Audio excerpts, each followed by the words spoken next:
Le débat de l'entre-deux tours, j'avais les mains complètement transpirantes et je pouvais pas poser mes mains sur la table parce qu'il y avait des flaques.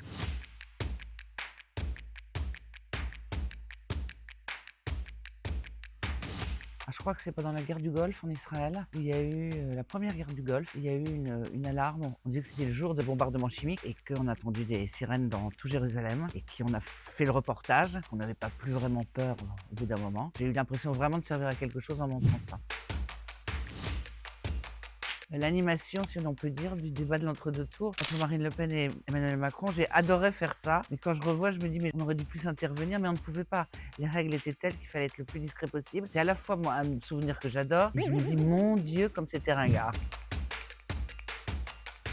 Le débat de l'entre-deux tours, probablement. J'avais tellement peur que j'avais les mains complètement transpirantes et je pouvais pas poser mes mains sur la table parce qu'il y avait des flaques. J'exagère, des flaques. Ah, seul avantage, j'ai perdu 3 kilos. Avant, pas pendant l'émission, bah, peut-être pendant, mais surtout avant.